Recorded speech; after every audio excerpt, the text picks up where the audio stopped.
รายการภาคข่าวภายในแขวง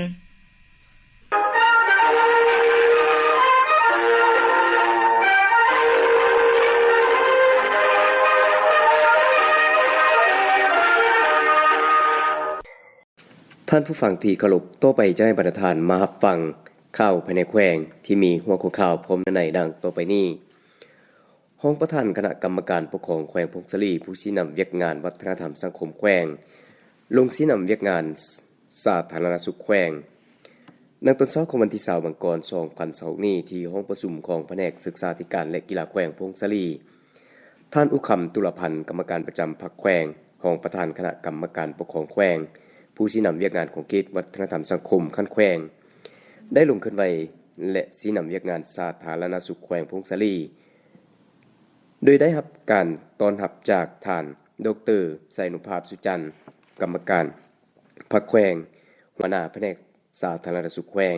มีคณะพรรคคณะแผนกตลอดฮอดพนักงานรัฐกรภายในแผนกสาธารณสุขแขวงเข้าร่วมท่านดร.ไสนุภาพสุจันทร์กรรมการพรรคแขวงหัวหน้าแผนกสาธารณสุขแขวงได้รายงานย่อสภาพการจัดตั้งปฏิบัติเวียกงานสาธารณสุขแขวงในระยะผ่านมาซึ่งทั่วแขวงมีสถานที่บริการด้านสุขภาพรวมทั้งหมด60แห่งห้องหมอแขวง1แห่งมี70เตียงนอนห้องหมอทานแขวง1แห่งมี30เตียงนอนห้องหมอเมือง6แห่งมี110เตียงนอนสุขศาลา52แห่งมี156เตียงนอนมีห้องกวดพยาธิจำนวน1มีห้านขายยา71ห้านมีพนักงานรัฐกรทั้งหมด573คนหญิง380ท่านพนักงานอาสาสมัคร110ท่านมีอาสาสมัครบ้านที่เคลื่อนไหว 1,065 คนหญิง462คนระยะผ่านมาคณะแผนกได้เอาใจใส่ชี้นำพาในการจัดตั้งปฏิบัติแผนพัฒนาเวียกงานสาธารณสุขโดยการรับประกันการสนองการบริการสุขภาพอย่างทั่วถึงมีคุณภาพและยุติธรรมเทื่อละก้าวเพื่อในใส่เฮ็ดให้ประชาชนบรรดาเผ่าเข้าถึงการบริการตาม7แผนงานที่กระทรวงสาธารณสุขวางออกซึ่งตีราคาการบรรลุคาดหมาย11ตัวชีวัตประจำปี2025มี7ตัวชีวัตที่สามารถบรรลุและมี4ตัวชีวัตที่บ่สามารถบรรลุพร้อมนี้บรรดาท่านที่เข้าร่วมได้มีคำเห็นแลกเปลี่ยนบทเรียนการจัดตั้งปฏิบัติเวียกงานสาธารณสุขนำกันโอกาสนี้ท่านอุคำตุลพันธ์กรรมการประจำพรรคแขวงรองประธานคณะกรรมการปกครองแขวงผู้ชี้นำเวียกงานของเขตวัฒนธรรมสังคมคันแขวงได้มีคำเห็นซึ่งท่านได้ยกย่อสมเสยต่อผลงานที่แผนกสาธารณสุขปฏิบัติได้ในระยะที่ผ่านมาและยกให้เห็นมนต์เสือการปฏิวัติกลายเป็นแขวงเต้าหุ่มเป็นแขวงวิลาชนและสภาพการสร้างสาพัฒนาแขวงพงศลีจนถึงปัจจุบันพร้อมทั้งเน้นให้เฮ็ดเวียกงานศึกษาอบรมการเมืองแนวคิดให้นักแน่นอุ่นเอียนเชื่อมั่นต่อการนำพาของพรรคนำใช้คนดีคนเก่งพัฒนาบุคลากรย่องย่อผู้มีผลงานและปฏิบัติต่อผู้ละเมิดสร้างความสามัคคีให้เป็นปึกแผ่นมีแบบแผนนำพาเฮ็ดเวียกเป็นหมู่คณะแบ่งให้บุคคลรับผิดชอบอย่างจะแจ้งร่วมชีวิตพรรคเป็นปกติปรับปรุงแบบแผนวิธีเฮ็ดเวียกมีการประชุมสรุปเวียกงานและสร้างแผนจัดตั้งปฏิบัติแต่ละระยะเสื่อมซึมแนวทางนโยบายของพรรคระเบียบกฎหมายของรัฐเป็นเจ้าการปฏิบัติให้ตัวสิบัติให้บรรลุปฏิบัติคำควร5ดี1พอใจเอาใจใส่เวียกงาน3สร้างสุขอยู่สังคมรักษาความสะอาดรักษาสุขภาพป้องกันพยาธิและประสานสมทบกับทุกภาคส่วนเพื่อเฮ็ดให้เวียกงานสาธารณสุขของแขวงพงศลีพัฒนาขึ้นเรื่อยๆเมืองขวาวางกระตาดอกไม้ต่อหน้าอนุสรณ์สถานประธานไก่สอนพรหมวิหารโอกาสวันสังตังกองทัพครบรอบ77ปีในตอนเช้าของวันที่3มังกร2026นี้การนำของเมืองขัวนำโดยทานสอนสนุกศรีสุราษฎร์กรรมการพรรคแขวงเลขาคณะบริหารงานพรรคเมืองพร้อมด้วยคณะมีคณะนำกองบัญชาการทหารเมืองกองบัญชาการป้องกันความสงบเมืองบรรดาห้องการออมคางเมืองได้เข้าวางกะตาดอกไม้ที่อนุสาวรีย์ประธานไก่สอนพรหมวิหารเนื่องในโอกาสวันสังตังกองทัพประชาชนลาววันที่20มังกร1949หา20มังกร2026ครบรอบ77ปี การวางกระตาดอกไม้ในครั้งนี้เพื่อเป็นการแสดงถึงความเคารพรักความกตัญญูหูบุญคุณถึงคุณงามความดีของประธานไกรสอนพรหมิหารที่ได้เสียสละเหื่อแห่งสุมสติปัญญาเข้าในการนำพาสีนำภารกิจปฏิวัตินำใจต่อสู้อย่างพิละอาถรรพ์และบ่ยอมจำนนของบรรพบุรุษลาวก็คือบรรดานักรบปฏิวัติของลาวที่เสียสละชีวิตเลือดเนื้อเพื่อภารกิจปฏิวัติอย่างองอาจกาหาญภายใต้การนำพาของพรรคประชาชนปฏิบัติลาวจนสามารถหยัดใดชัยชนะและประกาศเอกราชสถาปนาเป็นสาธารณรัฐประชาธิปไตยประชาชนลาวขึ้นอย่างสง่าผ่าเผยในวันที่2ธันวาคม1975เมืองยัดอูแข่งขันกีฬาบ้านทรงเพื่อเป็นการสร้างสรรค์ต้อนรับวันสร้างตั้งกองทัพประชาชนลาวครบรอบ77 ปีในตอนเช้าของวันที่20มังกร2026นี้ที่เดินกีฬากองบัญชาการฐานเมืองยัดอูได้จัดตั้งการแข่งขันกีฬาบ้านทรงเพื่อเป็นการสร้างสรรค์ต้อนรับวันสร้างตั้งกองทัพประชาชนลาวครบรอบ77 ปีโดยทีมการนำเมืองนำโดยท่านสมหวังสุมวิไลกรรมการพรรคแขวงเลขาคณะบริหารงานพรรคเมืองและทีมกองบัญชาการท่านนำโดยท่านพันโทอุ้งคำใจวงศ์หัวหน้าการทหารกองบัญชาการท่านเมืองยัดอูพร้อมด้วยนักกีฬาเข้าร่วมยังเป็นขบวนฟึดฟื้นตลอดระยะการแข่งขันนักกีฬาแต่ละสหายได้เอาใจใส่สุมสติปัญญาเข้าในการแข่งขันมีความบริสุทธิ์และยุติธรรมเฮ็ดให้การแข่งขันกีฬาในครั้งนี้เต็มไปด้วยบรรยากาศฟึดฟื้นม่วนซื่นและมีความสามัคคีฮักแพงมีไมตรีจิตมิตรภาพน้ำใจนักกีฬาฮู้แพ้ฮู้ชนะ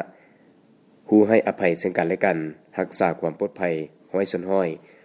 ส่วนผลการแข่งขันแม่นทางทีมกองบัญชาการท่านเมืองเอาชนะทีมกันนำเมืองด้วยคะแนน3-2เซตทางนี้ก็เพื่อเป็นการสร้างความสามัคคีความฮักแพงเพื่อกำนับรับต้อนวันสร้างตั้งกองทัพประชาชนลาวครบรอบ77 ปีให้เป็นขบวนฟึดฟื้นเมืองบุญใต้หวังกระตาดอกไม้อยู่อนุสาวรีย์ประธานไกรสอนพรหมวิหารในโอกาสละนึกวันสร้างตั้งกองทัพประชาชนปฏิวัติลาวครบรอบ77 ปีตอนเช้าของวันที่20มังกร2026นี้คณะนำเมืองบุญใต้แขวงพงศลีนำโดยท่านทองสิงห์อินทเสงกรรมการพรรคแขวงเลขาคณะบริหารงานพรรคเมืองเข้าวางกระตาดอกไม้อยู่ต่อหน้าหูปปานหล่อประธานไกรสอนพรหมวิหารเนื่องในโอกาสละนึกวันสร้างตั้งกองทัพประชาชนปฏิวัติลาวครบรอบ77 ปีเข้าร่วมมีบรรดาท่านกรรมการในคณะประจำพรรคเมืองกรรมการพรรคเมืองคณะพรรคคณะบัญชากำลังป้องกันศาสตร์ป้องกันความสงบเมืองจุดประสงค์เพื่อแนใส่เฮ็ดให้พนักงานนักรบรับรู้และเสริมขยายมูลเสืออันสง่าองอาจของกองทัพประชาชนลาวตลอดระยะหลาย10 ปีผ่านมาก็คือหน้าที่ของกองทัพเฮาในระยะใหม่และเป็นการปลุกระดมขบวนการต่างๆอย่างรอบด้านเพื่อสร้างผลงานคำนับรับตอนวันสำคัญของศาสตร์ของพรรคของกองทัพโดยการหันเอาเนื้อในต้นกำเนิดวันสร้างตั้งกองทัพประชาชนลาวเข้าในการเคลื่อนไหวให้แทดเหมาะกับสภาพความเป็นจริงของกรมกองและเสริมขยายถัดแทมูลเสือของกองทัพมูลเสือความสามัคคีระหว่างกองทัพประชาชนลาวให้แน่นแฟ้นยิ่งขึ้นโอกาสนี้เมืองบุญไตได้จัดพิธีระลึกวันสร้างตั้งกองทัพประชาชนลาวครบรอบ77 ปีวันที่20มังกร1949 20มังกร2026นี้องค์การนำพรรครัฐคันเมืองพร้อมด้วยคณะพรรคคณะบัญชาทุกเหล่า6พนักงานสมาชิกพรรคพนักงานราชการทุกทั่วหน้าภายในเมืองบุญไตได้นำเอากระตาดอกไม้มาวางอยู่อนุสาวรีย์ท่านประธานไกรสอนพรหมวิหารผู้นำที่แสนเคารพรักอยู่ณที่แห่งนี้ขอน้อมเคารพต่อประธานไกรสอนพรหมวิหารผู้นำที่แสนเคารพรักลูกผู้ประเสริฐของประชาชนบรรดาเผ่าซึ่งท่านเป็นผู้นำที่จงรักภักดีต่อประเทศชาติเป็นผู้มีคุณงามความดีอันล้ำเลิศพระฐานเป็นผู้นำพาก่อตั้งพรรคประชาชนปฏิวัติลาวก่อตั้งกองทัพประชาชนลาวเป็นหลักแรงในการจัดตั้งนำพาและเตาโฮมประชาชนบรรดาเผ่าต่อสู้เพื่อภารกิจปลดปล่อยชาติเป็นผู้ริเริ่มแนวทางเปลี่ยนแปลงใหม่อย่างรอบด้านและมีหลักการของพรรคเฮามีผลงานอันใหญ่หลวงในการอุทิศตนตลอดชีวิตเพื่อประเทศชาติเพื่อการปฏิวัติลาวเป็นวีรบุรุษแห่งชาติลาวทางสร้างไว้เป็นบทเรียนอันล้ำค่าให้แก่ประเทศชาติ สร้างไว้เป็นแว่นแยงอันเลื่อมใสแจ้งให้ลูกหลานเฮาศึกษาหำเฮียนสืบทอดพลกรรมของท่านประธานไกรสอนโพวิหารตลอดสั่วกาลนานกองบัญชาการทหารเมืองบุญเหนือปะทะกะทามนต์เสื้อวันสังต่างกองทัพประชาชนลาวครบรอบ77 ปีวันที่19มังกร2022นี้ที่สโมสรกองบัญชาการทหารเมืองบุญเหนือได้จัดพิธีปะทะกะทาวันสังต่างกองทัพประชาชนลาวครบรอบ77 ปีคือวันที่20มังกร1949ถึงวันที่20มังกร2026โดยการเป็นประธานของสหายพันโทบุญจันทร์ทะไหลคำกรรมการพรรคเมืองหัวหน้ากันเมืองกองบัญชาการทหารเมืองบุญเหนือมีคณะพรรคคณะบัญชาตลอดฮอดนายและผลทหารเข้าร่วมสหายพันโทสมพรสุริพลห้องหัวหน้ากันเมืองกองบัญชาการทหารเมืองได้ผ่านแผนการและคำสั่งแนะนำการจัดตั้งและนึกวันสร้างตั้งกองทัพประชาชนลาวครบรอบ77 ปีจากนั้นสหายประธานได้เล่าหวนขึ้นประวัติการเติบใหญ่ของกองทัพประชาชนลาวผลงานไสยชนะและการเติบใหญ่ขยายตัวในแต่ละระยะโดยเฉพาะระยะดำเนินการปฏิวัติต่อสู้ปลดปล่อยชาติระยะปฏิบัติ2นาทียุทธศาสตร์ปกปักรักษาและสร้างสรรค์พัฒนาประเทศชาติวันที่20มังกร1949ได้รับการสร้างตั้งขึ้นอยู่เขตที่มั่นทำแม่เขตเหล่าหุ้มเพียงซ่าเมืองเสียงคอแขวงห้วงพันโดยแม่นทานประธานไกรสอนพรหมวิหารเป็นผู้ประกาศสร้างตั้งกองราชวงศ์ขึ้นอย่างเป็นทางการนับแต่นั้นมาวันที่20มังกร1949จึงกลายเป็นวันประวัติศาสตร์แห่งการสร้างตั้งกองทัพประชาชนลาวกองทัพประชาชนลาวได้พาแห่งกันสร้างตั้งสู่รบมีใส่ตึบใหญ่ขยายตัวภายใต้กันนำพาอันปิสะสามารถสลาดสงสัยของพรรคประชาชนกองทัพประชาชนลาวได้พันผ่าอุปสรรคนานาประการบ่จักว่าเท่าใดและเต็มไปด้วยการเสียสละอันใหญ่หลวงในภารกิจต่อสู้ปลดปล่อยชาติเฮ็ดสำเร็จภารกิจปฏิวัติศาสตร์ที่พรรคประชาชนมอบหมายให้ยังมีใส่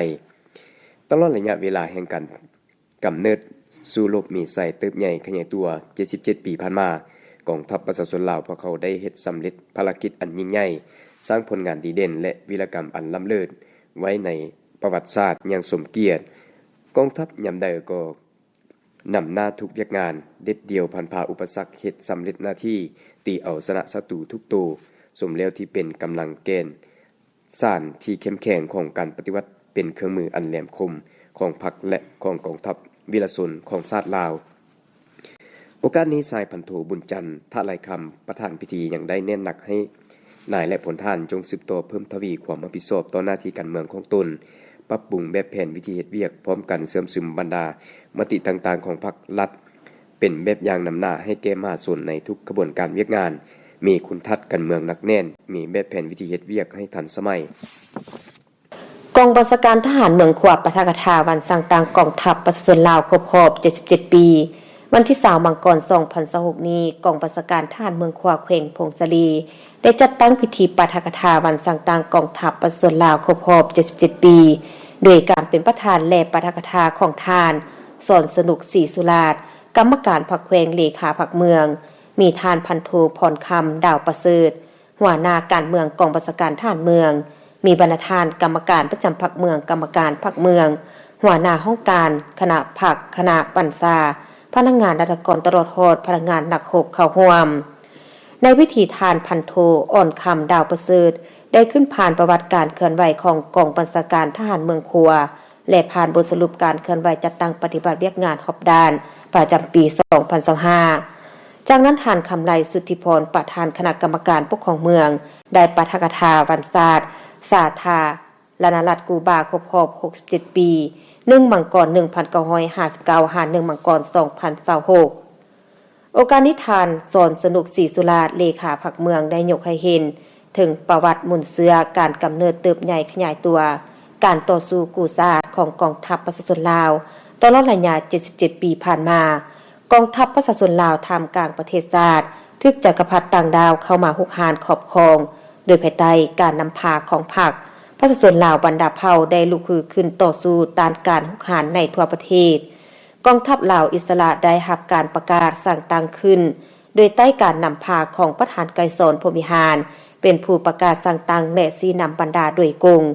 ได้ต่อสู้ต้านจักรพรรดิผู้หุกหานทั้งแบบเก่าและแบบใหม่เพื่อปกปักรักษาประเทศชาติ โดยน้ำใจอันเด็ดเดี่ยวเหนียวแน่นต่อสู้บ่ยอมจำนนอย่างองอาจกาหาญด้วยความพิละอาจหาญของผู้นำและประชาชนลาวซึ่งส่องแสงถึงผลงานอันยิ่งใหญ่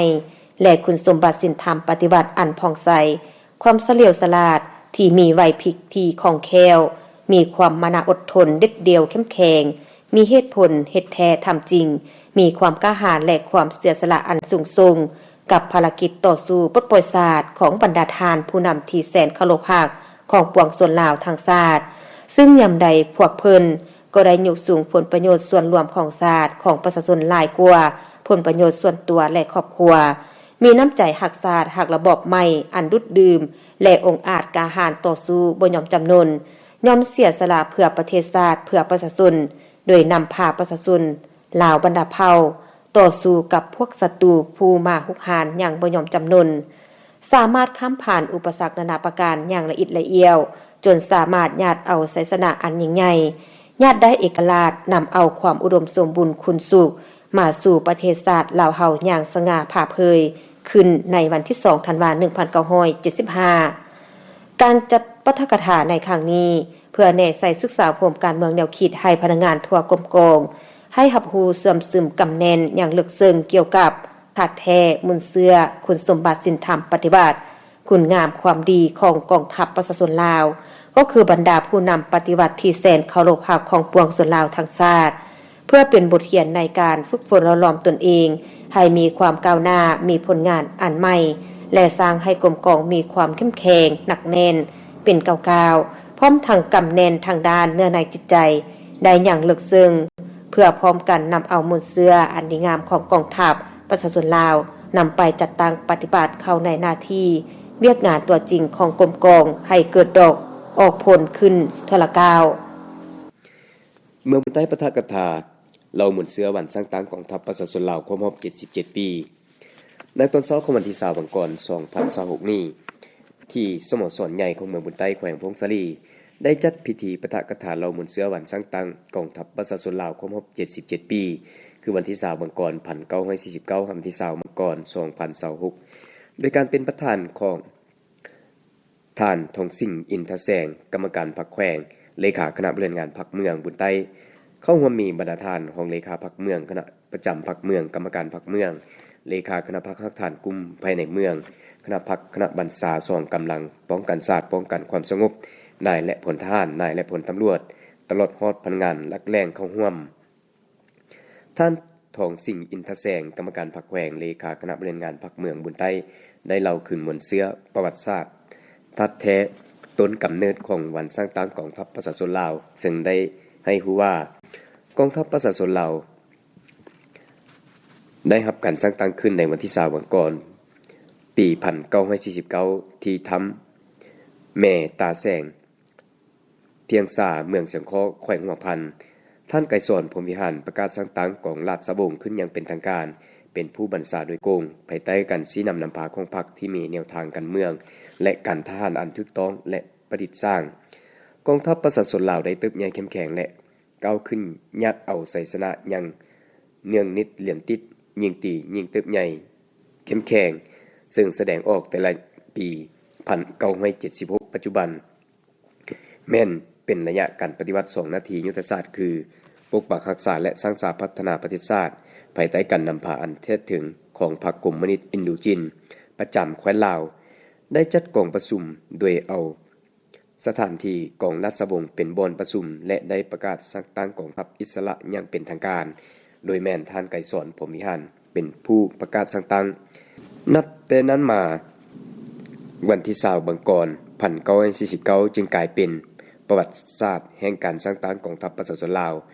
ภายหลังประเทศชาติได้รับการปลดปล่อยกองทัพก็ได้ปฏิบัติ2นาทียุทธศาสตร์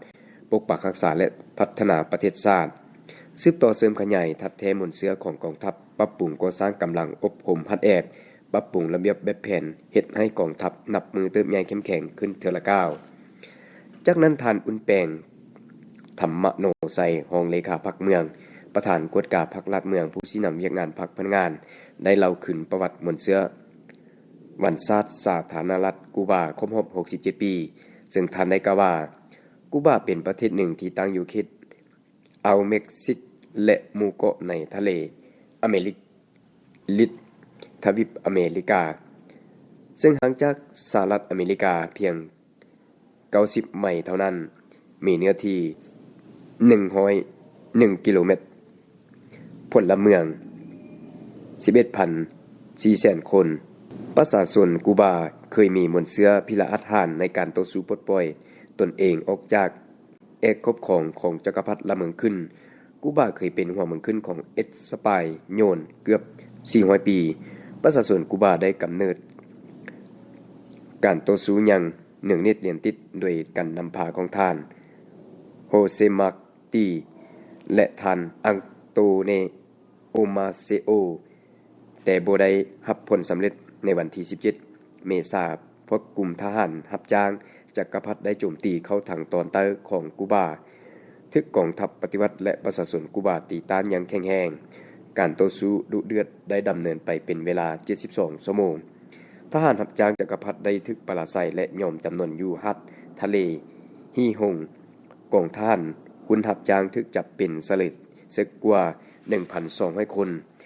มันเป็นการปราศัยครั้งทำอิฐของพวกจักรพรรดิอยู่ทวีปอเมริกาไซสนะ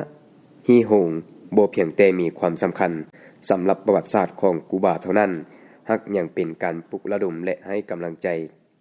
แก่ขบวนการต่อสู้ในทั่วของเขตอเมริกาลาตินอีกด้วยย้อนแนวนั้นชาวคอมมิวนิสต์กูบาจึงได้กำหนดเอาวันที่16 เมษายน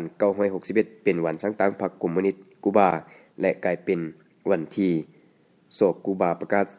เป็นสังคมนิยมซึ่งเป็นประเทศสังคมนิยมประเทศทำอิฐและประเทศเดียวใน10โลกตาเวนตกต้นท้ายพิธียังได้มอบรางวัลให้แก่นักกีฬาประเภทต่างๆเป็นเกียรติเก่ามอบโดยท่านทองสิงห์อินทแสงกรรมการพรรคแขวงเลขาคณะบริหารงานพรรคเมือง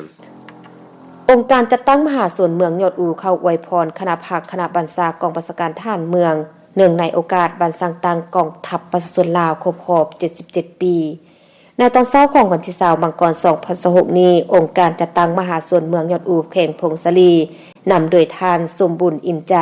ประธานกวดกาภาคราชผู้ชี้นำเวียกงานภาคพนักงานทั้งเป็นผู้ชี้นำองค์การจัดตั้งมหาชนพร้อมโดยหัวหน้าคณะห้องการสหพันธ์แม่หญิงสาวหนุ่มสหพันธ์กรรมบาลและสหพันธ์นกเก่าเข้าอวยพรคณะพรรคคณะบรรษาคณะพรรคคณะห้องอ้อมข้างกองบัญชาการทหารเมืองยอดอูเนื่องในโอกาสวันสังตั้งกองทัพประชาชนลาวครบรอบ77 ปีโดยได้นำเอาของควรคำอวยพรและยืนยันถามข่าวความสามัคคีหักแพงมายังคณะพรรคคณะบรรษานายและพลทหารอ้อมข้างกองบัญชาการทหารเมืองยอดอูแขวงพงศลีโดยการต้อนรับของทานพันโทอุงคำใจวงหัวหน้าการทหารกองบัญชาการทหารเมืองยอดอูพร้อมโดยคณะพรรคคณะบรรษากองบัญชาการทหารเมืองยอดอูต่อไปใช้ประธานมาฟังพยากรณ์อากาศประจำวันที่21มังกร2026สภาพรวมความกดดันสูงของอากาศเย็นยังจะสืบต่อปกคลุมอยู่ทั่วทุกภาคของประเทศลาวด้วยกำลังอ่อนสมทบกับกระแสลมตะวันออกเฉียงเหนือพัดปกคลุมซึ่งจะเฮ็ดให้อากาศอย่างเย็นหาหนาวเย็นในตอนกลางคืนหาตอนเช้าอยู่ในแต่ละภาคและมีหมอกหนาปกคลุมอยู่บางท้องถิ่นในตอนเช้าอยู่เขตภาคเหนือแขวงไสสมบูรณ์และเขตภูเพียงบ่อละเวนพยากรณ์อากาศในเวลา 7:00 นของวันที่21มังกร2026เวลา 7:00 นของวันที่22มังกร2026สภาพอากาศของแขวงพงศลีและบรรดา7เมืองคือเมืองพงศลีเมืองบุญเหนือเมืองยอดอูเมืองบุญใต้เมืองสัมพันธ์เมืองควานและเมืองใหม่อากาศหนาวเย็นหลายเพราะมีหมอกหนาปกคลุมในตอนเช้าและมีลมพัดแรงเป็นบางโอกาสอุณหภูมิในระหว่าง8-26องศา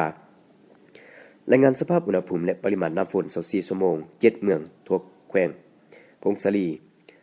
สถานีแขวงพงศลีอุณหภูมิต่ำสุดของมื้อนี้7องศาอุณหภูมิสูงสุดของวันนี้25องศาปริมาณน้ำฝน24ชั่วโมงผ่านมาเมืองบุญเหนือเมืองพงศลีเมืองยอดอูเมืองบุญใต้เมืองสัมพันธ์เมืองควาและเมืองใหม่บ่มีฝนดังนั้นจึงแจ้งเตือนถึงประชาชนบรรณเผ่าองค์การปกครองท้องถิ่นและองค์การจัดตั้งทุกภาคส่วนอากาศหนาวเย็นในตอนเช้าหลายซึ่งอาจจะมีผลกระทบต่อสุขภาพโดยเฉพาะเด็กน้อยและผู้สูงอายุ ขอให้รักษาสุขภาพนุ่งห่มให้ร่างกายอบอุ่นอยู่เสมอพร้อมทั้งติดตามข่าวพยากรณ์อากาศจากแผนกกสิกรรมและสิ่งแวดล้อมแขวงอย่างต่อเนื่องที่ท่านผ่านไปนั้นก็แม่นพยากรณ์อากาศประจำวันที่21 มังกร 2026ที่นี้วิทยุแขวงพงศลีรายการข่าวภาคนี้ได้หมดลงเพียงเท่านี้ยินไซและเวียงสวรรค์อ่าน